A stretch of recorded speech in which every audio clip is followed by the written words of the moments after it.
الرحيم يا أيها الناس اتقوا ربكم الذي خلقكم من نفس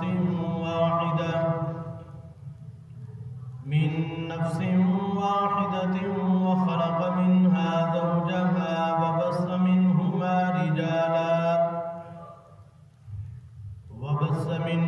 رجالا كثيرا ونساء واتقوا الله الذي تساءلون به والأرحام إن الله كان عليكم رقيبا. قال الله تبارك وتعالى في القرآن المجيد والفرقان الحميد: اللهم صل على سيدنا ومولانا محمد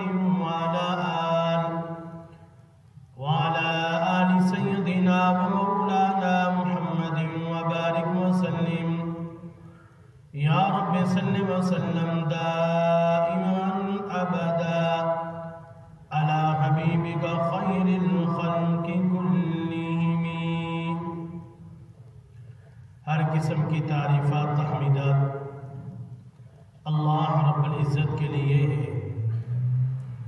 انگنت بے حساب و بے شمار درود و سلام ہو امام الانبیاء سید الانبیاء سید الکل ختم الرسل جناب حضرت محمد الرسول اللہ صلی اللہ علیہ وسلم کی ذات گرامی پر.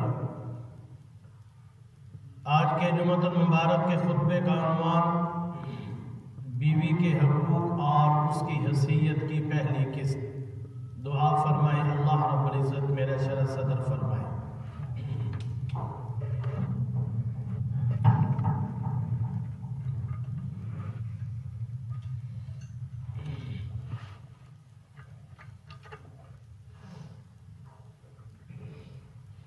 اللہ رب العزت کی پاک کلام قرآن مجید فرقان حمید حجت کبیر برہان عظیم میں سے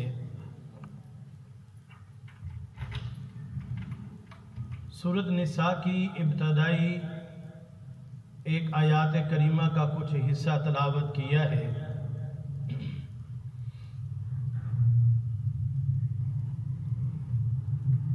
اس آیات اور حدیث نبوی کے روشنی میں علامہ نبوی رحمۃ اللہ علیہ حقوق العباد کا بیان شروع فرما رہے ہیں. یعنی اللہ تعالیٰ نے اور اس کے پیغمبر نبی کریم صلی اللہ علیہ وسلم نے بندوں کے جو حقوق ضروری قرار دیے ہیں اور جن کے تحفظ کا حکم دیا ہے ان کا بیان یہاں سے شروع فرما رہے ہیں. جیسا کہ میں پہلے بھی بار بار جمعہ کے بیانات میں عرض کر چکا ہوں کہ حقوق العباد دین کا بہت اہم شعبہ ہے اور یہ اتنا اہم شعبہ ہے. حقوق اللہ تو توبہ سے معاف ہو جاتے ہیں، حقوق اللہ سے متعلق کوئی کوتاہی سرزد ہو جائے اللہ نہ کرے اس کا علاج بہت آسان ہے. انسان کو جب کبھی اس پر ندامت پیدا ہو تو توبہ استغفار کر لینے سے معاف ہو جاتے ہیں. لیکن بندوں کے حقوق ایسے ہیں اگر ان میں کوتاہی ہو جائے تو اگر اس پر کبھی ندامت ہو تو اس پر توبہ استغفار کرے تب بھی وہ گناہ معاف نہیں ہوتے جب تک حقدار کو اس کا حق نہ پہنچایا جائے. یا جب تک صاحب حق اس کو معاف نہ کر دے. اس لیے حقوق العباد کا معاملہ بڑا سنگین ہے. حقوق العباد کا معاملہ جتنا سنگین ہے، ہمارے معاشرے میں اس سے غفلت اتنی ہی عام ہے. ہم لوگوں نے چند عبادات کا نام رکھ لیا ہے، یعنی نماز، روزہ، حج، زکوٰۃ، ذکر، تلاوت، تسبیح وغیرہ. ان چیزوں کو تو ہم دین سمجھتے ہیں، کرنے والے کو بڑا عبادت گزار سمجھتے ہیں. لیکن حقوق العباد کو ہم نے دین سے خارج کیا ہوا ہے. اسی طرح معاشرتی حقوق کو بھی دین سے خارج کر رکھا ہے. اس میں اگر کوئی شخص کوتاہی یا غلطی کرتا ہے تو اس کو اس کی سنگینی کا احساس بھی نہیں ہوتا. اور اس کی سادہ سی مثال یہ ہے، اللہ نہ کرے کوئی مسلمان شراب نوشی کی نشے میں مبتلا ہو تو ہر وہ مسلمان جس کو ذرا سا بھی دین سے لگاؤ ہے وہ اس کو برا سمجھے گا.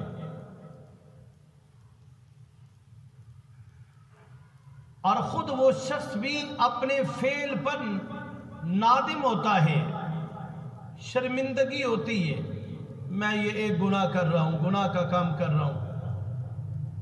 لیکن ایک دوسرا شخص جو لوگوں کی غیبت کرتا ہے،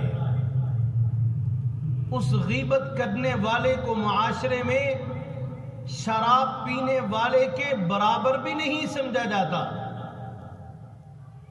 اور نہ خود غیبت کرنے والا اپنے آپ کو گناہگار اور مجرم خیال کرتا ہے.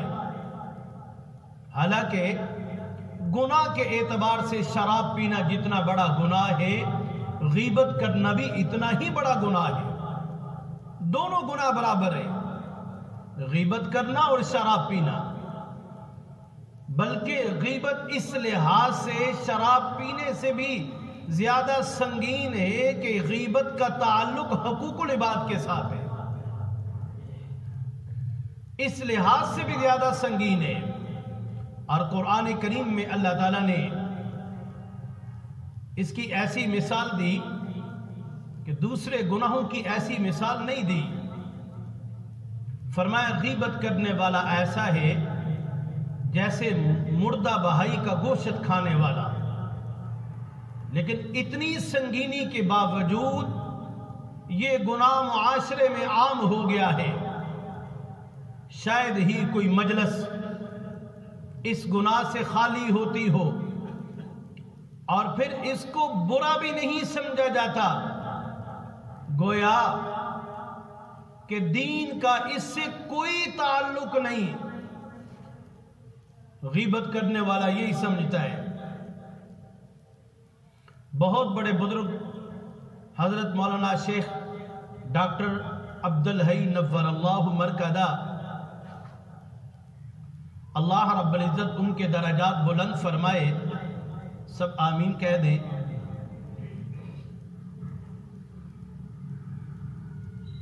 اور بزرگوں سے سنا ہے کہ وہ فرمایا کرتے تھے کہ ایک صاحب ان کے پاس آئے، آ کر بڑے فخریہ انداز میں اور خوشی کے ساتھ کہنے لگے کہ اللہ کا شکر ہے مجھے احسان کا درجہ حاصل ہو گیا. احسان ایک بہت بڑا درجہ ہے کہ جس کے بارے میں حدیث مبارکہ میں آتا ہے، بخاری شریف کی روایت ہے، یعنی اللہ تعالیٰ کی عبادت اس طرح کرو جیسے کہ اللہ تعالیٰ کو دیکھ رہا ہے. اگر یہ نہ ہو سکے تو کم از کم اس خیال کے ساتھ عبادت تو کرو کہ اللہ تجھے دیکھ رہا ہے. اس کو احسان کہتے ہیں. اور ان صاحب نے حضرت والا سے کہا کہ مجھے احسان کا درجہ حاصل ہو گیا. حضرت ڈاکٹر صاحب نور اللہ مرکزہ نے فرمایا کہ میں نے ان کو مبارکباد دی کہ اللہ تعالیٰ مبارک فرمائے. یہ تو بہت بڑی نعمت ہے جو اللہ نے تجھے عطا فرما دی. البتہ آپ سے ایک بات پوچھتا ہوں، کیا آپ کو یہ احسان کا درجہ صرف نماز میں حاصل ہوتا ہے، اور جب بیوی بچوں کے ساتھ معاملات کرتے ہو اس وقت بھی حاصل ہوتا ہے یا نہیں؟ یعنی بیوی بچوں کے ساتھ معاملات کرتے وقت بھی آپ کو یہ خیال آتا ہے کہ مجھے اللہ دیکھ رہا ہے یا میں اللہ کو دیکھ رہا ہوں؟ یہ خیال اس وقت بھی آتا ہے. وہ صاحب جواب دینے لگے، فرمانے لگے، حضرت حدیث میں تو آتا ہے جب عبادت کرے تو اس طرح عبادت کرو گویا کہ وہ اللہ کو دیکھ رہا ہے یا اللہ اس کو دیکھ رہا ہے. وہ تو صرف عبادت میں ہم یہ سمجھتے تھے کہ احسان کا تعلق صرف نماز سے ہے، دوسری چیزوں کے ساتھ احسان کا کوئی تعلق نہیں. حضرت ڈاکٹر صاحب نور اللہ مرکزہ نے فرمایا میں نے اسی لیے آپ سے یہ سوال کیا ہے، اس لیے آج کل عام طور پر غلط فہمی پائی جاتی ہے کہ احسان صرف نماز ہی میں مطلوب ہے یا ذکر و تلاوت میں ہی مطلوب ہے. حالانکہ احسان ہر وقت مطلوب ہے، زندگی کے ہر مرحلے ہر شعبے میں مطلوب ہے.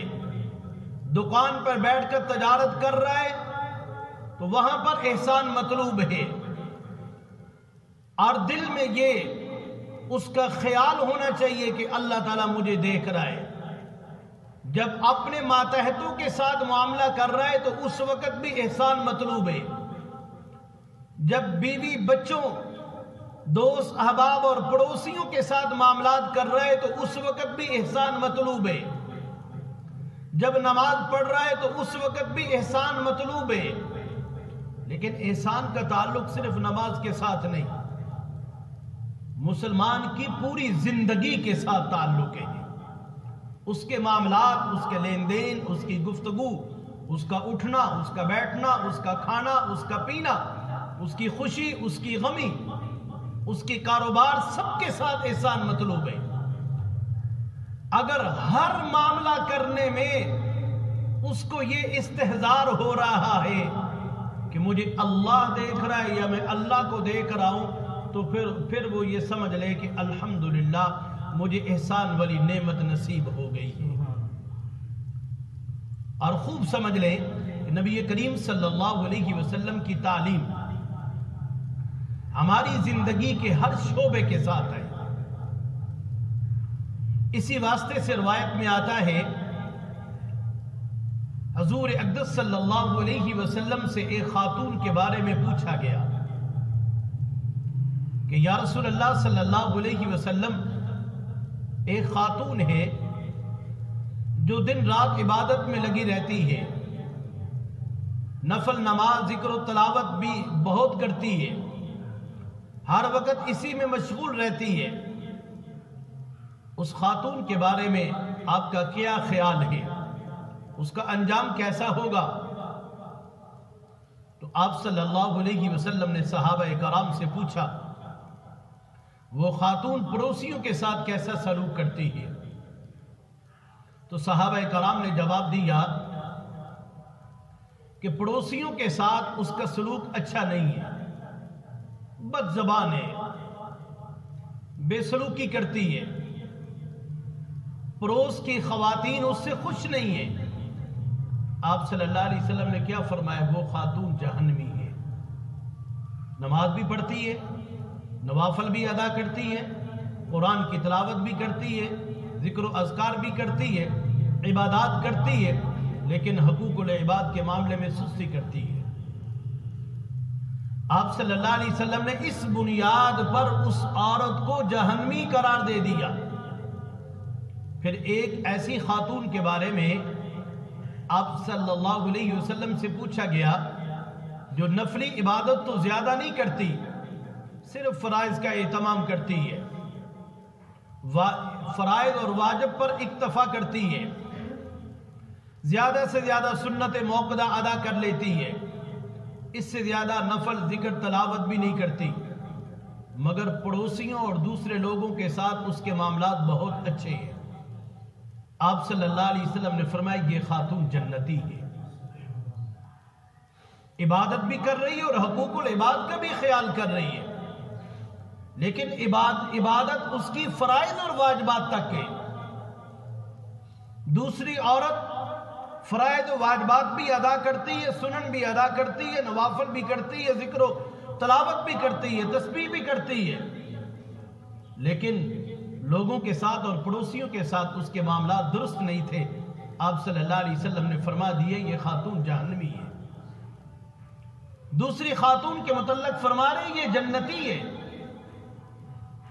ان احادیث میں حضور نبی کریم صلی اللہ علیہ وسلم نے یہ بات واضح فرما دی، اگر کوئی شخص نفلی عبادت کرے یہ تو بڑی اچھی بات ہے، الحمدللہ، اگر نفلی عبادت نہ کرے تو آخرت میں سوال نہیں ہوگا کہ تم نے فلاں نفلی عبادت کیوں نہیں کی، اس لیے نفل کا مطلب ہی یہ ہے اگر کوئی شخص کرے تو ثواب ملے گا، اگر نہ کرے کوئی گناہ بھی نہیں ہوگا، لیکن حقوق العباد وہ چیز ہے کہ اس کے بارے میں قیامت کے روز سوال ہوگا اور اس پر یا تو جنت واجب ہوگی یا جہنم کا فیصلہ ہوگا۔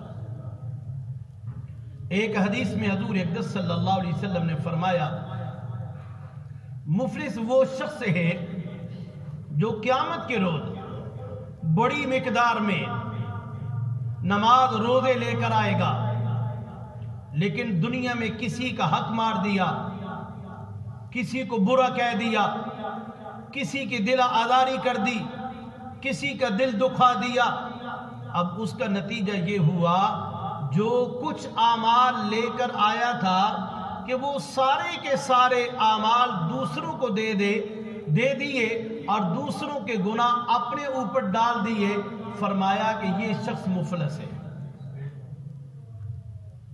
دنیا سے آیا تو نیک اعمال لے کر آیا، لیکن بڑے لوگوں کا حق دبا کے آیا ہے، اب آخرت کے اندر ان کا حق اللہ دلوائیں گے، اللہ رب العزت فیصلہ فرمائیں گے اس کے نیک اعمال ان کے نامہ اعمال میں کر دو اور ان کے نامہ اعمال کی خرابیاں اس کے نامہ اعمال میں کر دو، اور اس کے نیک اعمال ختم ہو جائیں گے، لیکن حق لینے والے لوگ ابھی بھی کھڑے ہوں گے۔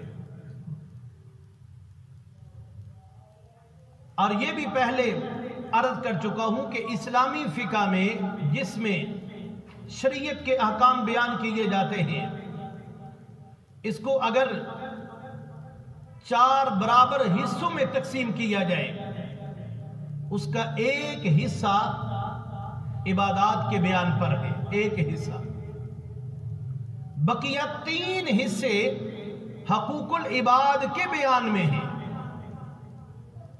یعنی معاملات اور معاشرت کو بیان کیا گیا،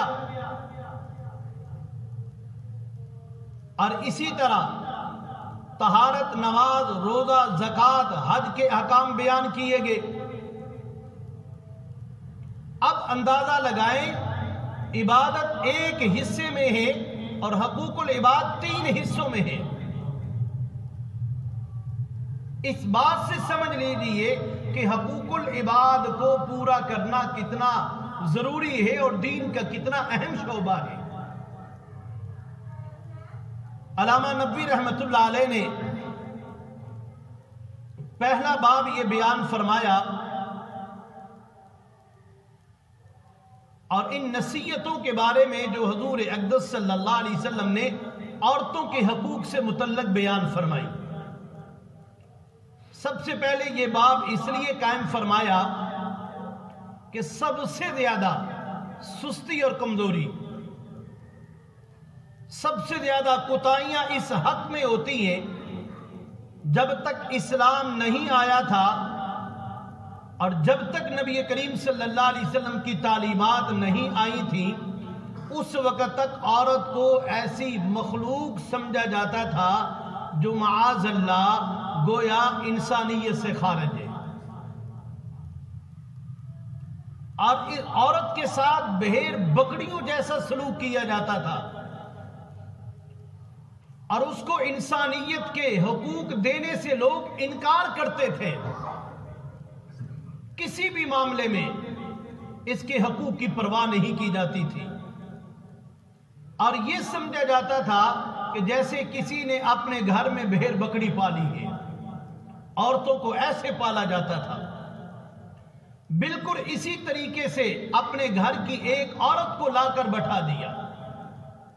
سلوک کے اعتبار سے دونوں میں کوئی فرق نہیں ہے۔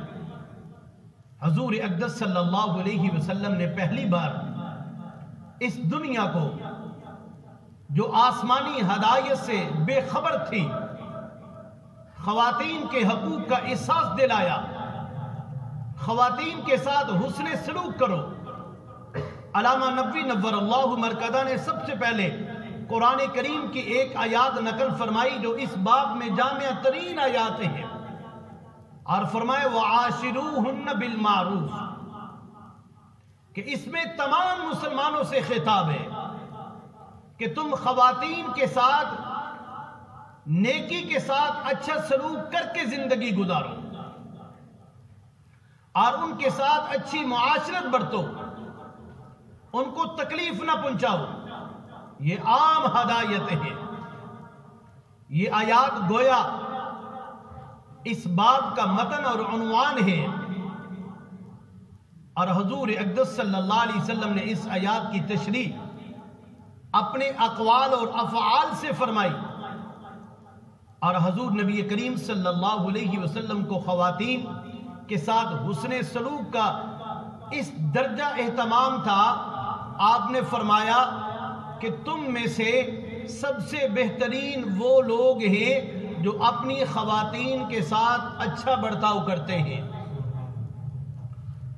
اور میں تم میں اپنی خواتین کے ساتھ بہترین برتاؤ کرنے والا ہوں۔ اپنا بھی بتا دیا کہ میں بھی اپنی عورتوں کے ساتھ اچھا برتاؤ کرنے والا ہوں۔ اپنی تو کیا، اگر بیگانی عورت بھی آپ صلی اللہ علیہ وسلم کی مجلس میں آ جاتی تو آپ صلی اللہ علیہ وسلم اپنی نبوت والی چادر اتار کر اس کے سر پہ ڈال دیا کرتے تھے۔ حضور نبی کریم صلی اللہ علیہ وسلم کو خواتین کی نگہداشت اور ان کے ساتھ حسن سلوک کا اتنا اہتمام تھا کہ بے شمار احادیث میں اس کی تشریح فرمائی۔ سب سے پہلی حدیث میں حضرت ابو ہریرہ رضی اللہ تعالی عنہ سے مروی ہے کہ رسول کریم صلی اللہ علیہ وسلم نے ارشاد فرمایا، میں تم کو عورتوں کے بارے میں بھلائی کی نصیحت کرتا ہوں، تم میری اس نصیحت کو قبول کرو۔ یہ خطاب صرف صحابہ تک نہیں ہے، یہ قیامت تک آنے والے امت مسلمہ کے ہر فرد کے ساتھ تعلق ہے اس کا۔ اور بات کو آگے بڑھانے سے پہلے میں ایک بات عرض کرتا ہوں کہ قرآن کریم میں آپ یہ دیکھیں گے، عام طور پر قرآن کریم موٹے موٹے اصول بیان کر دیتا ہے، تفصیلات اور جزیات میں نہیں جاتا اور انہیں بیان نہیں کرتا، یہاں تک کہ نماز جیسا اہم رکن جو دین کا ستون ہے، جس کے بارے میں قرآن کریم نے 73 مقامات پر حکم دیا کہ نماز قائم کرو، لیکن یہ نہیں بتایا نماز کیسے پڑھنی ہے، اس کا طریقہ کیا ہوتا ہے، اس کی رکعتیں کتنی ہوتی ہیں، کن چیزوں سے نماز ٹوٹ جاتی ہے اور کن چیزوں سے نہیں ٹوٹتی، یہ تفصیلات قرآن نے بیان نہیں کی، یہ حضور اقدس صلی اللہ علیہ وسلم کی تعلیمات پر چھوڑ دی۔ آپ صلی اللہ علیہ وسلم نے اپنی سنت سے بیان فرمائی۔ اسی طرح زکوٰۃ کا حکم بھی قرآن کریم میں کم و بیش اتنی ہی مرتبہ آیا ہے، لیکن زکوٰۃ کا نصاب کیا ہوتا ہے، کس پر فرض ہوتی ہے، کتنی فرض ہوتی ہے، کن کن چیزوں پر فرض ہوتی ہے، تفصیلات قرآن کریم نے بیان نہیں فرمائی، بلکہ نبی کریم صلی اللہ علیہ وسلم کی تعلیمات پر چھوڑ دی۔ معلوم ہوا کہ قرآن کریم عام طور پر اصول بیان کرتا ہے، تفصیلی جزیات میں نہیں جاتا، لیکن یاد رکھیں مرد اور عورت کے تعلقات، خاندانی تعلقات ایسی چیز ہے قرآن کریم نے اس نازک اور نازک جزی مسائل بھی سرحد کے ساتھ بیان فرمائے۔ ایک ایک چیز کو کھول کر بیان کیا قرآن نے۔ پھر بعد میں نبی کریم صلی اللہ علیہ وسلم نے اس کی تشریح بھی فرمائی۔